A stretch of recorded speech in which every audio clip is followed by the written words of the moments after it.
hay un bosquejo ahí, vamos a continuar con nuestra predicación sobre el libro de Mateo. Estoy viendo que de verdad nos va a tomar bastante tiempo predicar sobre todo el Evangelio de Mateo, pero de una u otra manera está haciendo un viaje maravilloso, un viaje excelente para ir aprendiendo poco a poco, versículo por versículo, este inicio del Nuevo Testamento. Hoy nos toca predicar sobre Mateo capítulo 3, versículos 13 al 17. Juan el Bautista ya ha sido uno de nuestros personajes importantes en estos últimos 3-4 domingos y vamos a continuar hablando de una escena en la que él también participa de alguna manera.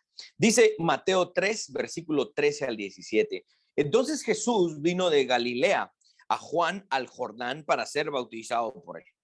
Mas Juan se le oponía diciendo: yo necesito ser bautizado por ti y tú vienes a mí. Pero Jesús le respondió: deja ahora, porque así conviene que cumplamos toda justicia. Entonces le dejó. Y Jesús, después que fue bautizado, subió luego del agua, y he aquí que los cielos le fueron abiertos, y vio al Espíritu de Dios que descendía como paloma y venía sobre él. Y una voz de los cielos que decía: este es mi Hijo amado, en quien tengo complacencia. Oremos. Padre, en esta mañana de nuevo me acerco delante de tu presencia a rogar tu misericordia y tu bondad para que me permitas exponer con claridad tu palabra. Guárdanos de decir aquellas cosas que tú no dijiste y ayúdanos a decir y a explicar con claridad aquello que tú sí has dicho. Que nuestro entendimiento sea claro, que nuestro panorama sea claro para poder aprender, y no solo eso, sino que poder vivir, también compartir y transferir lo que hemos aprendido. Amén. Amén. Muy bien, Mateo sigue narrando. Dos frases nos regalan aquí el concepto de la salvación. La primera es una frase de Juan el Bautista: yo necesito ser bautizado por ti y tú vienes a mí, le pregunta Juan. Juan estaba en lo correcto en cuanto a su posición como criatura, ¿ok? Y nos recuerda que el arrepentimiento en el arrepentimiento de nuestros pecados, lo que necesitamos es ser lavados por Cristo, ¿sí? No necesitamos nosotros llegar a ofrecerle algo a Cristo, no necesitamos nosotros llegar a darle algo a Cristo. Realmente lo que necesitamos es ser limpios, lavados por él, ¿sí?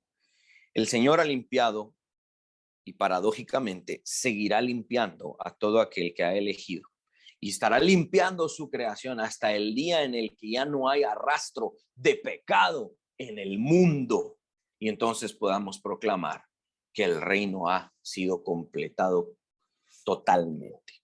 Jesús ha estado limpiando y seguirá limpiando, nos seguirá lavando de nuestros pecados. La otra frase importante sale de los labios de Jesús, que dice: deja ahora, porque así conviene que cumplamos toda justicia. Vamos a desarrollar un poquito más eso adelante.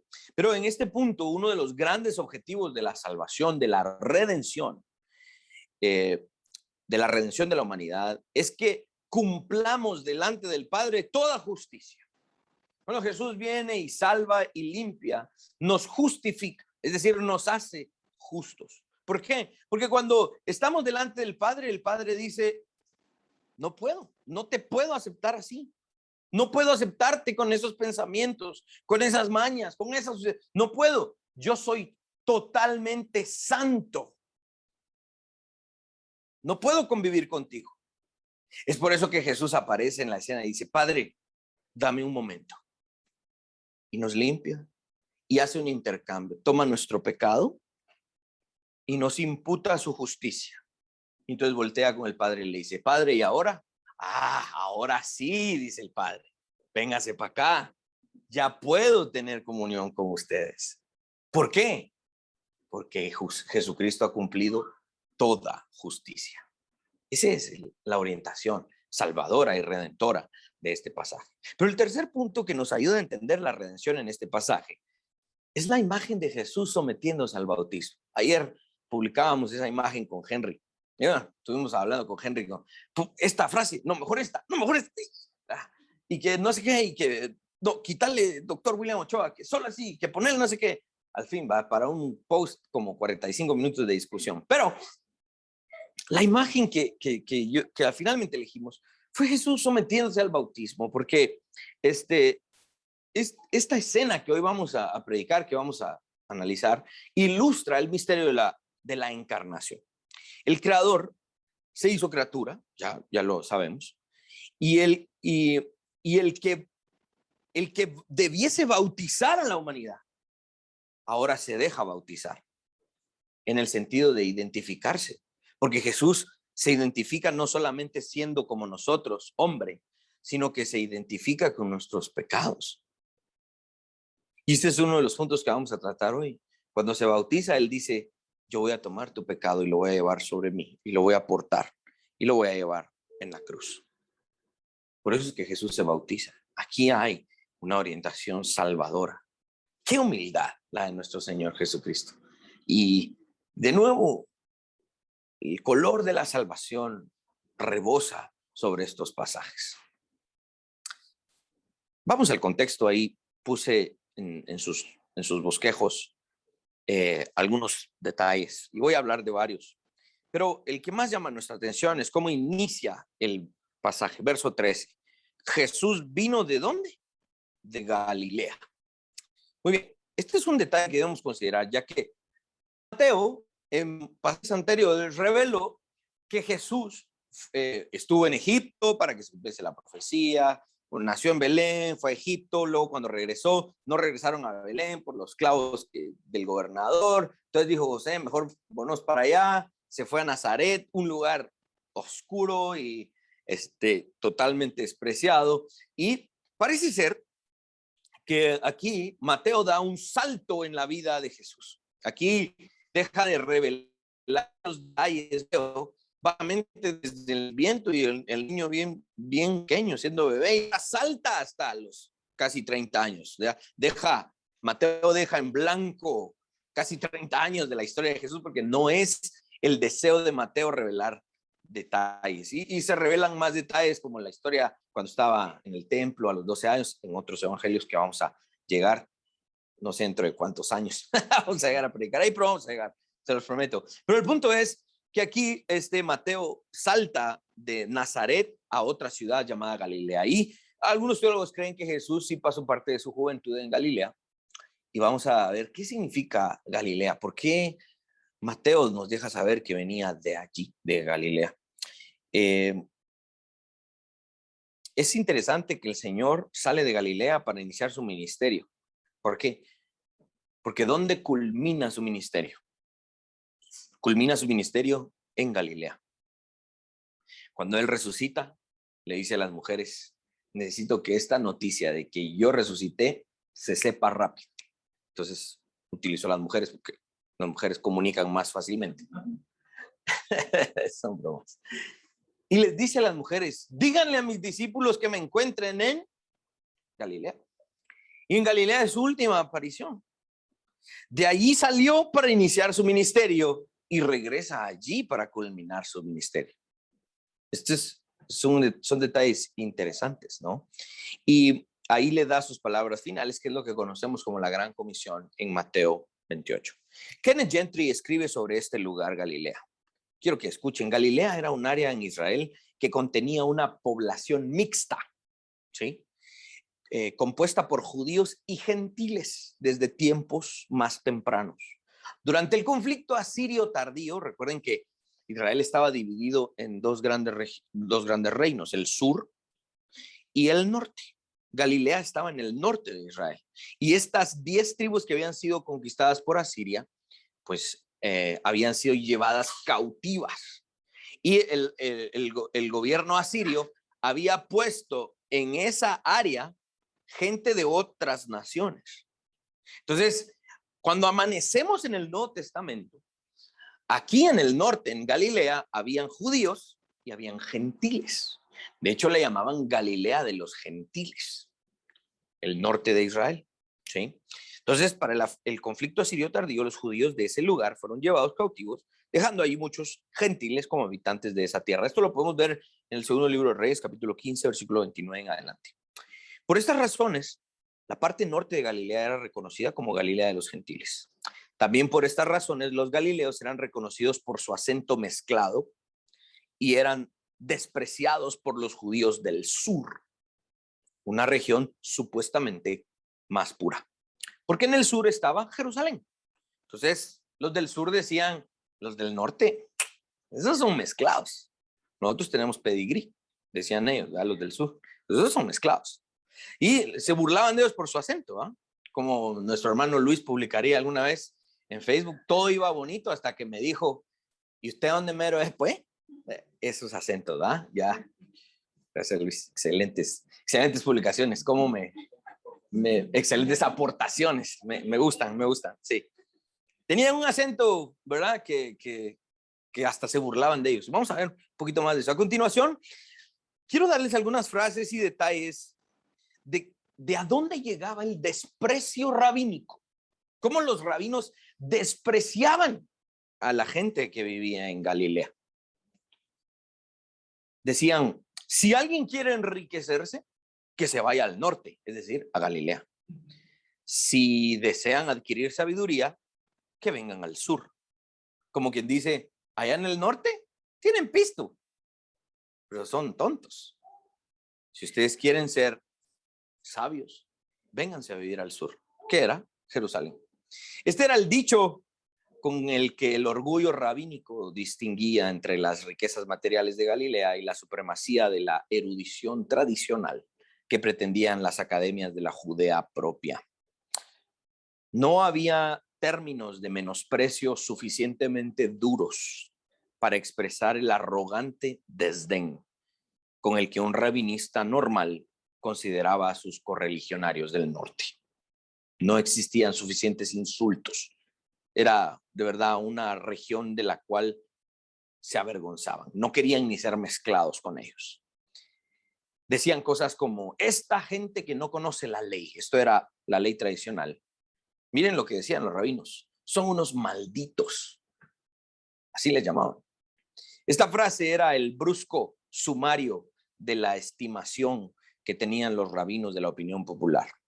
Había una historia de un rabino llamado Hanai, que una vez comiendo con un iletrado, este iletrado o ignorante era de Galilea, al final de la comida era costumbre de que levantaban una copa y declaraban una bendición en agradecimiento, y ese era el final de la comida. Y este rabino Hanai tomó la copa y dijo a viva voz, en la casa de este Galileo, un perro ha comido el pan de Hanai. Así se expresaban en contra de los galileos. El escritor del siglo XIX, Alfred Edersheim, concluye su descripción geográfica y cultural de la Galilea con las siguientes palabras. Y esta frase la puse en mi Facebook ayer y la tienen ahí en su sumario. Ayúdenme a leer. Cuando pensamos en Galilea, dice, pensamos principalmente no en aquellos fértiles campos y arboledas, ni en el intenso azul del lago encerrado entre colinas, ni en las activas ciudades, ni en las blancas velas extendidas sobre sus aguas. Y aquí empieza a decir algo diferente. Dice, sino en aquel cuyos pies caminaron por sus costas, aquel que enseñó y trabajó, y allí oró por nosotros pecadores, en aquel cuyas últimas palabras sobre la tierra, dichas ahí, nos llegan con una peculiar significación y aplicación al observar en nuestros días los perturbadores elementos en el mundo que nos rodea. ¿Y a ti qué? Tú sígueme. Miren, Galilea era un lugar muy bonito. De hecho, no era un lugar feo. Dice que había pasajes muy bellos. Galilea, el norte, era un lugar extenso. Y habían varias ciudades ahí que tenían cierta medida de prosperidad. Y era un lugar bonito en muchas de sus partes. Pero eso no le gustaba, no les parecía importante a los rabinos. De todas maneras, despreciaban no solo el lugar, sino a todo aquel que salía de allí. ¿Ven por qué Mateo registra esto? Por eso es que Mateo dijo, y Jesús vino de Galilea. Mateo no lo deja allí por gusto. No lo deja ahí solo porque, ahí, pues, ¿para qué? Vean de un lugar. No, no es un dato al azar. Tiene un significado. Cuando veían a Jesús, era un Galileo. Viene de allá, allá trabajó, allá vivía. ¿Ustedes creen que ese es el Mesías? Ese era el desprecio de los rabinos para con Jesús. Por eso Mateo deja ese detalle ahí bastante importante. El que Mateo registre que nuestro Señor llegó a su bautismo desde Galilea es importante. Nuestro Señor utilizó los lugares y las personas más despreciables del momento para demostrar a los líderes judíos que el poder de Dios pudo más que la tradición o el lugar de origen. El que viniese de Galilea y además que Dios Padre mismo pronunciara palabras de aprobación sobre su Hijo unigénito desde el cielo, definitivamente sería motivo para que los rabinos rasgaran sus vestiduras. ¿Cómo pueden decir que el Padre se agrada de un Galileo?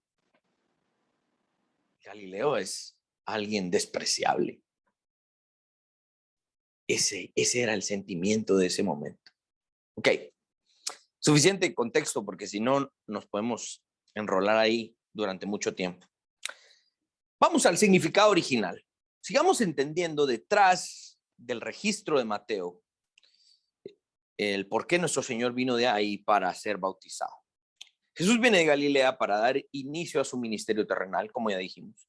Y la culminación de su ministerio terrenal también se da aquí en Galilea. Y esto es para que quede claro desde el principio que su ministerio terrenal era para todos. Y en este caso, en la mentalidad judía, para dos pueblos. Porque los judíos eran como los gatos. ¿En qué me refiero? Cuando uno tiene un perro, uno le da de comer al perro, uno le da su agua, le da sus abrazos. El perro está feliz. El perro cree que uno es Dios. Pero cuando uno le da al gato el mismo trato, el gato piensa que él es Dios. ¿Ya? O sea, yo soy un gato y este me está dando comida y aprecio. Ajá. Más vale me lo siga dando porque yo soy el gato aquí, el Dios de esta casa. Esa es la actitud del gato. Pues es la actitud de los judíos en ese momento. Los judíos decían, existen dos tipos de personas en el mundo. Nosotros, el pueblo de Dios, y los gentiles. En palabras del gran pensador Kiko, nosotros y la chusma. ¿Verdad? Esa era la actitud de los judíos. ¿Ok? En su mentalidad pequeñita, existen dos pueblos, el de Dios y los gentiles. Y adivinen, según los judíos, ¿para quién era el reino? Para nosotros.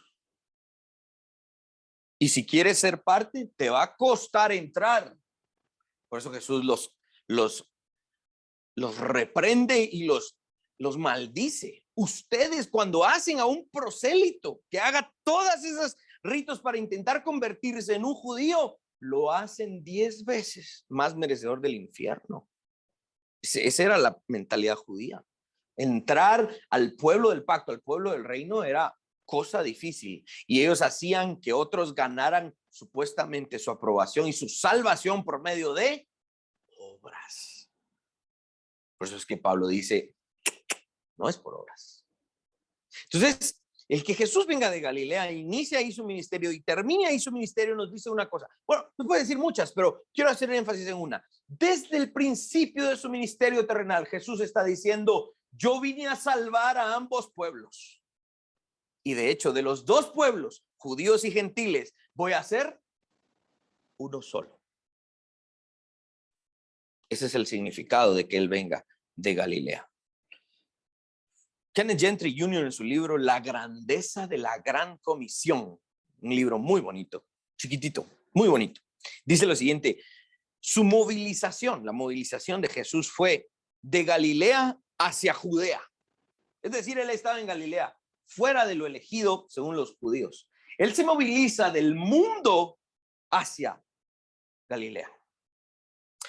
Y en el cierre de Mateo y de su ministerio terrenal, como se registra aquí, dice Gentry, la movilización de Cristo es al contrario, de Jerusalén, de Judea hacia Galilea. Como quien dice, de aquí al mundo, para que la salvación sea para todos. Bueno, para los elegidos, que están tanto en Israel como en el mundo. Jesús inicia su ministerio bautizándose, como lo vamos a ver aquí. Y antes de ascender a los cielos, ¿qué ordena? Que todos aquellos que crean en él sean bautizados en el nombre del Padre, del Hijo y del Espíritu Santo. En el verso 14, vamos avanzando. ¿Por qué Juan se opone a bautizarle? ¿Por qué Juan dice, no, yo no te puedo bautizar? Yo no soy digno de desatar las sandalias de tus pies. Yo necesito ser bautizado por ti. Entonces Juan se opone. Yo me imagino ahí a Juan así como, no, y no Jesús, hombre. Y Jesús, bien, tranquilo, me mira, pues para que cumplamos. ¿Qué nombre es Juan ahí? No dejaba de oponerse, me imagino yo, al Mesías. Ya hemos dicho en predicaciones anteriores y hoy al inicio también que Juan estaba ubicado en el lugar correcto. Juan entendía su posición. Yo no puedo ponerme por sobre el Mesías. Y eso es exactamente lo que debemos aprender de esta demostración de humildad de Juan. La humildad aquí de Juan no era falsa. De hecho, una de las implicaciones del término humildad es ese, que entendamos nuestro lugar ante la autoridad. Yo soy humilde, llego a un lugar en donde tal vez la autoridad no tiene tanta experiencia como yo, tal vez no tiene tanto conocimiento como yo, tal vez no tiene, etcétera. Tal vez yo podría supuestamente hacer un mejor trabajo, pero esa persona es la autoridad. Aunque yo en mi mente diga, tal vez yo puedo hacer un mejor trabajo, me siento y digo, en este momento me voy a someter a la autoridad. Eso es humildad. Yo no estoy diciendo, sí, pobrecito yo, de plano que a mí no me pusieron como jefe porque yo, pobrecito, de plano. No, esa no es humildad, eso es un complejo pecaminoso finalmente, no necesariamente es. Pero aquí Juan nos está demostrando eso. Al igual que Juan, nosotros debemos reconocer siempre nuestro estado delante del Mesías. No somos dignos ni siquiera de tocar sus pies. D.A. Carson comenta sobre eso, no sé si lo puse ahí en sus notas. Antes Juan tenía dificultad para bautizar a los fariseos y saduceos, porque ellos no eran dignos de su bautismo. Ahora Juan tiene problemas para bautizar a Jesús, porque su bautismo no es digno de Jesús. ¿Sí? Juan estaba ubicado. Vamos avanzando. En el verso 15, Jesús estaba ordenando a Juan no discutir, no discutir, dejar pasar, omitir, no obstaculizar esto del bautismo. Y al cumplirlo, se cumpliría todo aquello requerido por el Padre. Jesús utiliza la frase porque así conviene que cumplamos toda justicia. La palabra justicia aquí viene del griego dikaiosine, que significa la condición aceptable delante de Dios. La doctrina sobre la forma en la que el hombre puede alcanzar aprobación delante de Dios. Integridad, virtud, equidad, correcto pensamiento. Es ese arreglo divino. La justicia es ese arreglo divino por medio del cual Dios mismo lleva a los hombres a un estado aceptable para él. Por eso la justificación no es de los seres humanos en los seres humanos. La justificación es un arreglo divino de Jesús en los seres humanos, para que los seres humanos sean aceptables, justificados delante de Dios. ¿Sí? Se supone que la justicia es el resultado de haber obedecido la ley. Pero si Jesús no era pecador, Jesús no necesitaba bautizarse. ¿Por qué? Porque él no necesitaba arrepentirse de nada. No había pecado en Jesús. Algunos dirían que entonces este bautismo y las palabras de Jesús, entonces son una simple formalidad. Son como diríamos en Guatemala, solo es de trámite. Hacelo, hombre, solo porque lo están pidiendo, hombre. Hacelo porque sí. Algunos interpretan eso, ¿sí? Pero existe una razón más importante detrás de esta escena. Dios no hace las cosas solo porque sí. Dios no hace las cosas para que la gente no hable. Jamás. Todo lo que Dios hace tiene un propósito. Y es necesario que expliquemos la razón por la cual Jesús se bautizó ya que algunos podrían acusar a Dios de contradecirse. Si el bautismo es para el arrepentimiento de pecados y Jesús se bautizó, entonces Jesús tenía algo de qué arrepentirse y no nos quieren decir. Jamás. Eso no puede suceder. Es imposible que haya una contradicción. ¿Por qué se bautizó Jesús? Si no tenía pecado y no necesitaba arrepentirse de nada, pareciera de más. Sin embargo, podríamos explicarlo de la siguiente manera. Y puse esa frase allí en sus notas. Dice, él no se arrepintió de ningún pecado, Jesús, porque no había ningún pecado en él. Él se identificó con los pecadores para ser el portador de sus pecados. Miren, funciona de esta manera. El hombre fue creado para portar la imagen de Dios. Ese fue el objetivo del mandato cultural, digamos. El hombre fue creado para portar la imagen de Dios. Este hombre falló, pecó, dijo, voy a portar mi propia imagen. No me gusta la imagen de Dios, yo voy a hacer lo que yo quiero. ¿Sí? Ahora, ¿a qué vino el Hijo de Dios? El Hijo de Dios, para que el hombre pudiera ser libre y pudiese tener la oportunidad de volver a portar la imagen de Dios como debiese ser. El Hijo de Dios vino y portó el pecado de la humanidad. Miren el contraste. El hombre supuestamente iba a portar la imagen de Dios. El Hijo de Dios vino a portar el pecado del hombre. El bautismo de Jesús es para identificarse con nosotros. ¿Sí? Recordemos que el bautismo es un acto de identificación también. Y tal como lo mencionamos en la introducción, esta escena ilustra de nuevo el maravilloso misterio de la encarnación, identificándose con sus criaturas. No solo, como dice Pablo en Filipenses 2:7, siendo semejante a los hombres, no solo identificándose como carne, como nosotros, sino que ahora se identifica con los hombres y sus pecados para llevarlos en la cruz. Y no solo llevarlos como algo externo a él, sino dice el Nuevo Testamento que él mismo se hizo pecado para llevar en la cruz ese pecado y la ira de Dios fuese satisfecha. Entonces, esto no es un simple formalismo, no es un trámite, no es, que Jesús se bautice porque si no, mala onda, no. Es un acto de identificación.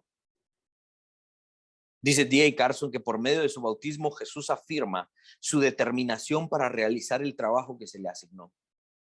Jesús está diciendo que la objeción de Juan es válida en principio. Es válido que Juan haya dicho, yo no te puedo bautizar. Es válido en principio. Pero él debe ahora, en este momento de la historia de la salvación, bautizar a Jesús, porque en este momento Jesús debe demostrar su disposición a tomar su rol como siervo sufriente, implicando su identificación con la gente. Esta interpretación asume que Jesús conocía su rol como siervo sufriente desde el inicio de su ministerio. Así que esta escena está lejos de ser un simple formalismo. Es un anuncio del cumplimiento de toda justicia delante del Padre. Justicia que nosotros no hubiésemos sido capaces de llevar por nosotros mismos. Juan el Bautista entiende lo que nuestro Señor le dice y por eso deja de oponerse y le bautiza. Por eso dice el verso 15, entonces le dejó. Ok, entiendo que te vas a identificar con los pecadores. Entiendo que tú te quieres someter a la labor que el Padre te dejó. Entiendo que tú estás manifestándote como un siervo sufriente. Que dicho sea de paso, algunos teólogos creen que es el tema principal del Evangelio de Marcos.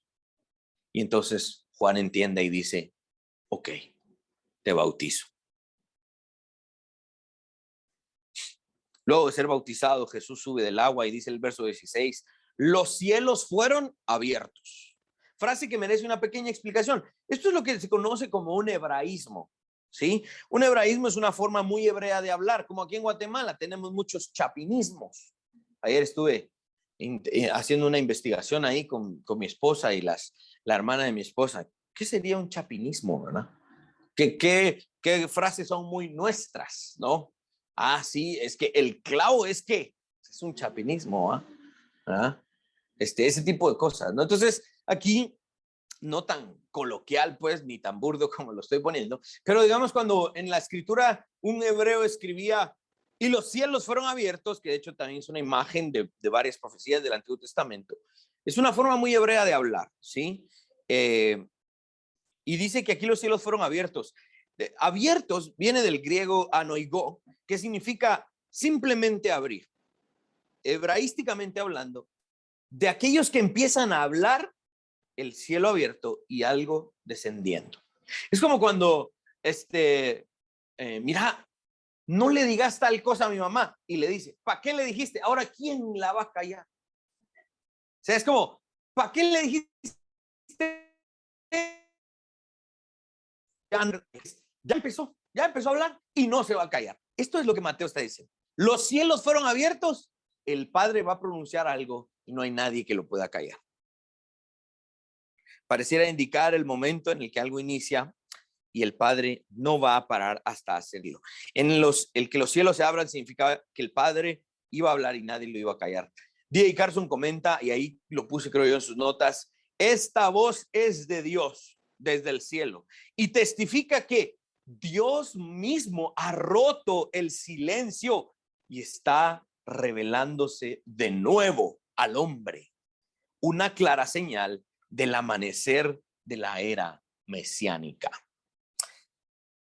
Dice el verso 16, y vio al Espíritu de Dios que descendía como paloma y venía sobre él, para que Jesús pudiese bautizar, como Juan dijo en el verso 11, aquí en el capítulo 3, yo los bautizo con agua, pero viene uno que los bautizará en Espíritu Santo y fuego. Para que este Hijo de Dios bautice a otros en Espíritu Santo, este Espíritu Santo iba a venir a habitar en él de manera continua. Esto no es más que la imagen de qué? De la comunión perfecta de la Trinidad trabajando en armonía. Si ustedes se dan cuenta, el Padre está abriendo los cielos y hablando y expresando. Ahorita vamos a hablar qué es lo que el Padre está expresando, complacencia en su Hijo. Al mismo tiempo está el Espíritu Santo descendiendo sobre quién, sobre el Hijo. En estos pocos versículos, ¿quién es el protagonista? La Trinidad.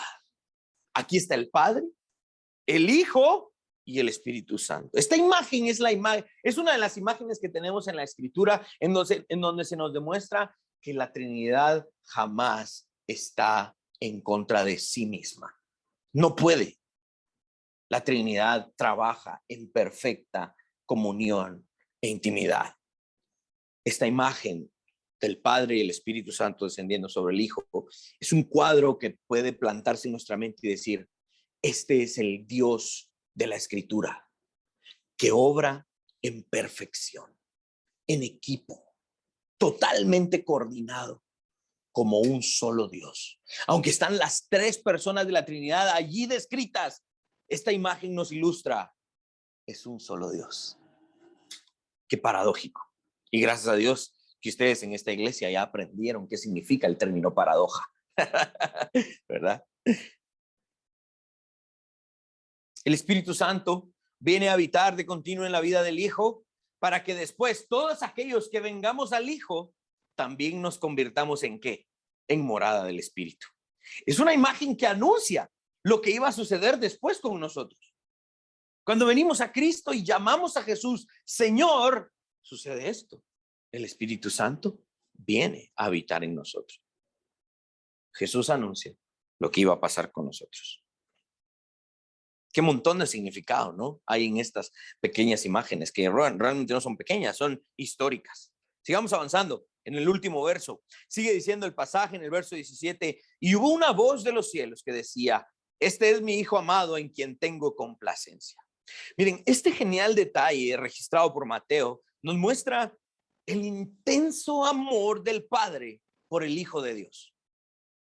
Quien el Padre, por un momento o por siglos, dejó de hablar por medio de profetas, de ángeles, de sueños, y ahora con su propia voz, audible desde el cielo, resuena, yo lo pongo de esta manera, la voz del Padre no resuena en los que estaban ahí alrededor del Jordán, ahí chutes viendo. ¿Y por qué se está peleando Juan con ese cuate? No, no resuena en los oídos de esa escena.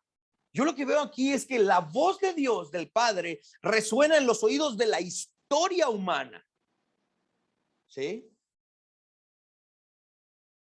Y lo que Dios, el Padre, deja saber es que ver al Hijo allí, iniciando la labor para la cual fue elegido desde antes de la fundación del mundo, al Padre le provoca satisfacción.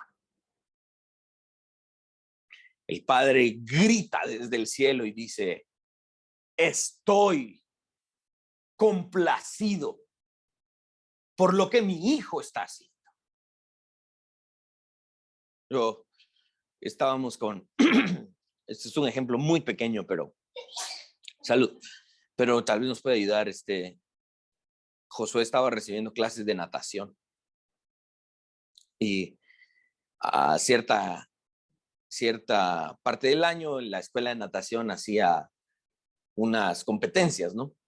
Y entonces llegaban todos los niños y adornaban la piscina como una cosa olímpica y no sé qué. Y entonces vienen los niños y llegan a participar, ¿no? De acuerdo a sus categorías, ¿verdad? Entonces le dan espacio a los padres. Le toca a los niños de tal edad, entonces denle espacio a los padres para que puedan pasar y tomar su foto y todo lo demás, ¿no? Y ya se imaginan la competencia, ¿va? Los niños tenían un maestro que básicamente los jalaba. El niño ni nada. Pero ver ahí al niño con su gorra esa de nadador, sus lentes, su traje especial, su tabla y aparte un salvavidas y aparte un maestro, para que asegurase que el niño no se iba a ahogar. Entonces, sus marcas listas y pitan. Para mí fue imposible quedarme callado. O sea, yo estaba ahí con el teléfono y yo no me iba, sí, ahí va el José, nada, sí, nada, mijo. El maestro lo va a... No, yo no estaba, yo estaba feliz al punto de que Cindy me regañó y me dice: ¿por qué gritas tanto? Y yo con el teléfono corriendo a la parte de la piscina, porque iba yo grabando a mi hijo. Y estaba orgulloso de que él iba a ser tan deportista como yo lo soy. Es decir, es un ejemplo muy pequeño, pero cuando el Padre grita desde el cielo: este es mi Hijo amado, en quien tengo complacencia. Es un detalle increíble. O sea, el placer que le provoca al Padre lo que el Hijo está por hacer es importantísimo, para que vean que lo que Jesús iba a alcanzar era nuestra salvación. Por eso dice Ezequiel: me complazco más en que el impío se convierta de sus caminos. Cuando nosotros venimos y dijimos: Jesucristo, te reconozco como el Señor y Salvador, esta frase se repite. Dice el Padre, me complazco en que ustedes se arrepientan de sus pecados. Y esto nos muestra otra cosa, que cada vez que nosotros decimos: ay, qué aburrido cumplir con la ley de Dios, si nuestra salvación y nuestra obediencia le provoca placer, adivinen qué le provoca cada vez que pecamos. Lo contrario. Y esa misma intensidad ahora es del otro lado. Aborrezco tu pecado, pero cuando obedeces, me da placer tu pecado. Esa intensidad va igual para los dos lados. Esto es lo que estamos viendo acá. De nuevo, nuestra vida cristiana, mis hermanos, no es un juego. No es un juego de, si el domingo voy a confesar mis pecados, hombre. Estamos a miércoles. Aguanta. No, no es eso.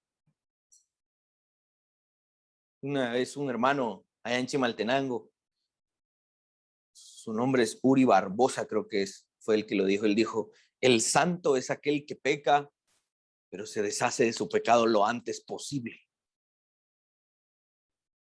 Porque entiende que el Padre intensamente aborrece una conducta pecaminosa. Y con esa misma intensidad ama, le fascina la obediencia. Cada vez que nosotros hacemos su voluntad, Él corre a la par de nosotros con el teléfono, grabando emocionado y diciendo, me complace lo que están haciendo. Ven todo lo que significa. Y hay mucho más allí, de verdad. Miren, cuando el Padre dejó de hablar por siglos, ya no habló por profetas, ya no habló por sueños, ya no habló por ángeles enviando a la tierra, no, se cayó y dijo, bueno, si no quieren escuchar mi voz, hablen ustedes a ver cómo les va. Y en esos 500 años que se fundó, lo que hoy se celebra en nuestras universidades, toda la filosofía griega, qué ilustrada, qué iluminada. No, Dios cayó y el hombre habló para su desgracia. Y ahora rompe su silencio con Juan el Bautista, con la venida del Espíritu sobre María y engendrando a este bebé. Con un ángel anunciándole a Zacarías, vas a tener un hijo que va a ir delante del Mesías. Y los sueños de José y los magos y yo no sé si ustedes están viendo, pero cuando Dios habló aquí, llevamos 3 capítulos en Mateo, cuando Dios habló, fue una explosión de revelación. Y eso no le bastó al Padre, sino que Él mismo abrió su boca desde el cielo y gritó en los oídos de la historia, me complace este hijo.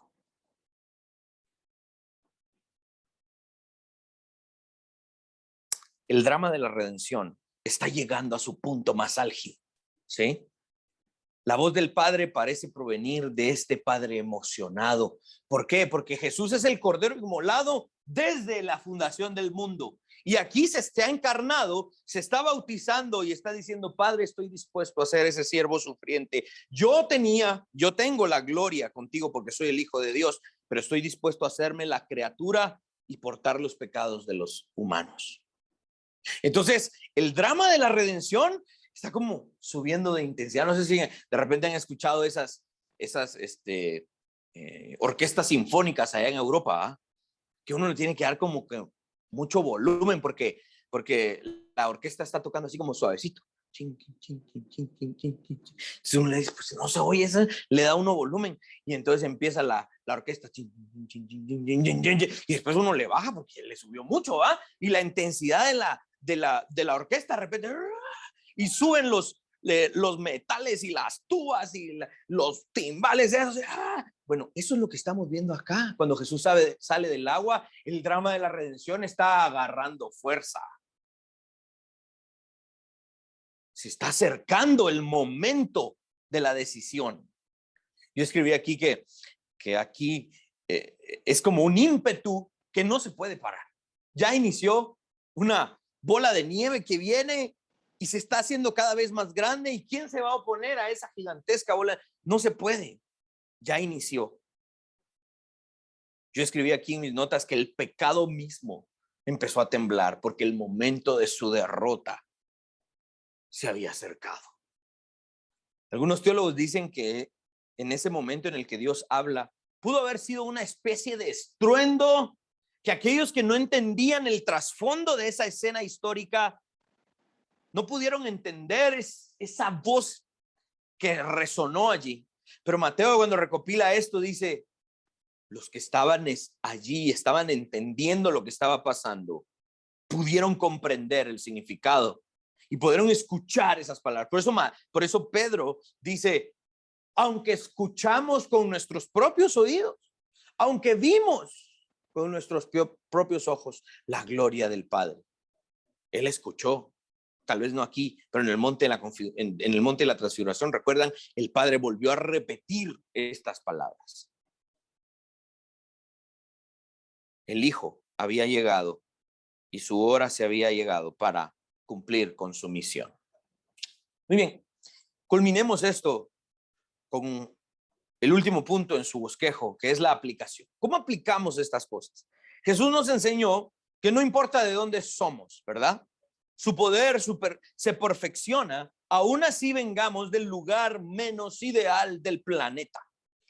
Él mismo nos dio el ejemplo viniendo de un lugar cuyos habitantes eran odiados y aborrecidos por los líderes judíos. Pero eso no importó, no fue un obstáculo, ya que a pesar de esa aparente desventaja, el plan asignado se cumplió. ¿Alguna vez te han despreciado por el lugar donde vienes? A mí me ha pasado.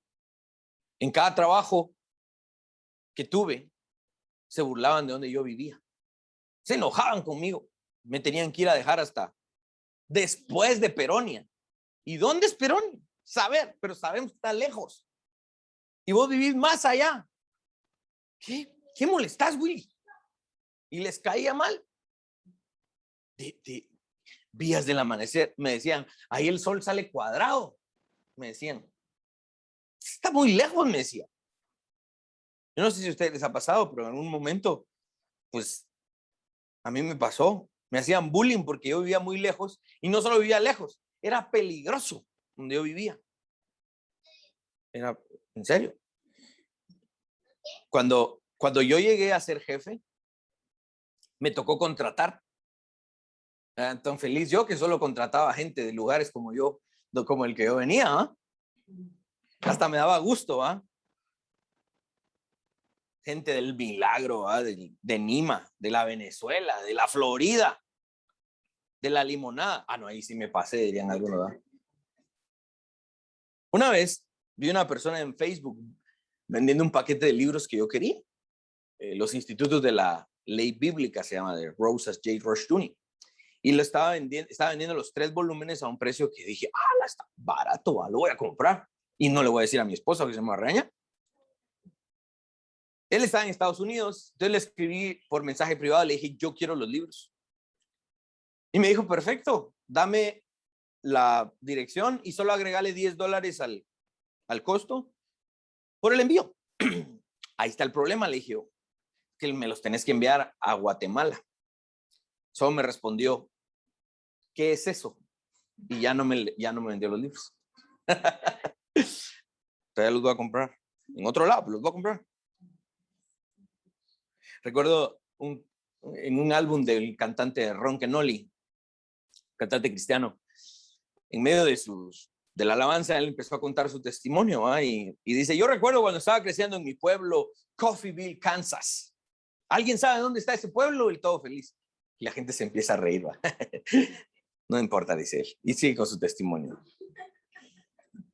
Y no importa de dónde vengamos, de dónde nos haya sacado el Señor. Por eso Dios le dice a David, de detrás de las ovejas te saqué para ser príncipe sobre mi pueblo. ¿Saben ustedes que cuando había un crimen y se necesitaban testigos, el testimonio de los pastores no era considerado un testimonio válido? ¿Quién fue el testigo de este crimen? Yo. Ok. ¿Usted de dónde es? De Belén. ¿Y qué hace ahí? Soy pastor de ovejas. Su testimonio no es válido. ¿Hay algún otro testigo? O sea, se era despreciado. Entonces le dice Dios a David, de detrás de las ovejas de tu padre.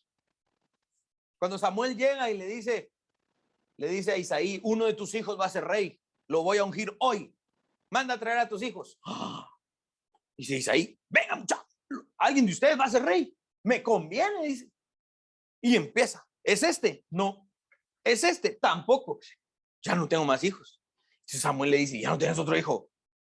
Le dice Isaí, bien, tengo, pues, esté listo, que cuida las ovejas. Dice. Es como aquel que dice, que llama a sus hijos y dice, yo he llamado a todos mis hijos porque quiero decirles que a los 3 los amo por igual. Y le dice uno, papá, pero no somos 3, somos 4 hijos. El reggaetonero no es mi hijo, dice él. Por eso solo tengo 3 hijos. O sea, ese era el desprecio, ¿no? Por David, por esta gente. Y Jesús hasta en eso se identifica. Cuando viene de Galilea es porque la gente de verdad decía, este no puede ser el Mesías, hombre. Es de Galilea. Y eso tal vez nos puede pasar a nosotros. Yo a veces, créanme, lucho con esto. Aquí voy a bautizar el púlpito de las, el púlpito de las, ¿cómo se llama? De las confesiones, ¿va? Porque a veces me pongo a pensar, yo ahí sentado en mi oficina, trabajando en el bosquejo y esto, digo yo, ¿para qué estamos haciendo esto? O sea, miren el tamaño de nuestra iglesia, miren unos cuantos. La gente sí le gusta, pero quiere conectarse, no quiere venir. Yo, a veces me agarra eso, ¿no? Pero inmediatamente yo pienso, el mismo Señor nos está diciendo esto. Mira de dónde vine yo y transformé el mundo. Yo creo que esta iglesita puede realmente causar el impacto que el Señor quiere causar. En este día en donde todas las iglesias se roban miembros las unas de las otras, donde las iglesias se pelean por quién invierte más en Facebook, más likes, más vistas, artistas más famosos, predicadores más chistosos. Bueno, yo por lo menos no soy tan aburrido, digo yo. Pero miren, de aquí nos sacó el Señor. ¿De dónde nos sacó a cada uno? Yo creo que miren de dónde. Y por eso, a veces, qué bueno que estamos grabando estas cosas y tomando fotos, porque en unos 5 o 10 años volvamos a las fotos y digamos, ¿de dónde nos sacó el Señor? Y eso va a suceder. Amén. Muchos miran los lugares donde Dios los sacó y dicen, recuerden que estamos aplicando esto que hoy leímos, ¿no? El Señor, algunos miran y dicen, sí, pues yo vivía allá, va, bien pobrecito, bien esto, bien aquello. 15 años después, miren, hoy el Señor me ha bendecido, miren dónde me tienen, miren dónde vivo. Miren, y muchos miran para atrás y dicen, el Señor ya me sacó de esos lugares, jamás voy a volver ahí. Siguen su camino. Pero Jesús viene de ahí. ¿Y a dónde regresa? Allí. Yo no estoy cerrado a la idea de que de donde el Señor me sacó, me diga, te va a tocar regresar allí. Y lo voy a hacer con todo el ímpetu, la fuerza y todas las herramientas que tenga. Y si me toca regresar allá a vías del amanecer, a proclamar su evangelio a esos marihuanos, si todavía están vivos, a llegar a proclamarles, lo voy a hacer con alegría y con gozo. ¿Sí? Esa es la actitud. Esa es la actitud a la que nos está llamando aquí nuestro Señor, con el simple hecho de salir de Galilea y regresar ahí para dar sus últimas palabras. Otra aplicación que quiero recordar y recalcar es la actitud de Juan en esta escena. Debe recordarnos constantemente el lugar que nos corresponde frente al Mesías, frente al Creador, frente al Señor. Nunca pensemos que hemos dejado esa posición. Hoy somos justificados, hoy somos salvos, hoy estamos vivos, ya no estamos muertos. Hoy estamos, dice Pablo, sentados en los lugares celestiales, gobernando juntamente con Cristo. Y aunque estamos con Él reinando, no se nos olvide en ese mismo instante postrarnos y decir, a pesar de que por gracia estoy reinando contigo, yo sigo siendo ese que no tiene dignidad suficiente como para desatar las sandalias de tus pies. Yo soy debajo de ti, Jesucristo. Que nunca se nos olvide eso. Esa es una aplicación importante de este texto. Otra aplicación es que Dios ha hablado y sigue hablando, como dice Hebreos 1, en estos últimos días nos ha hablado por el Hijo. Mis hermanos, cada vez que leemos su palabra, cada vez que nos sentamos a escuchar una prédica, no solo acá, sino que en algún otro lugar o cuando la vemos en nuestro teléfono o en nuestra computadora, en el día del Señor, el día viernes, en el grupo en casa. Nunca tomemos este momento como una formalidad, como un trámite. Sí, yo soy cristiano y de plan me tengo que sentar a escuchar. Sí, yo soy cristiano, ¿qué otra? Pues voy a leer la Biblia, pues solo porque soy. Nunca tomemos esos momentos como una formalidad o como un trámite. Mateo está registrando aquí que cuando Dios habla, más vale prestemos atención y le demos todo nuestro empeño y tengamos la actitud correcta. El siervo de Dios está abriendo la Biblia, voy a escuchar.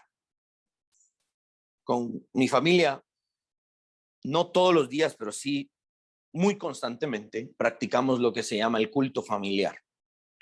Tenemos un devocional todos los días por la noche, casi todos los días.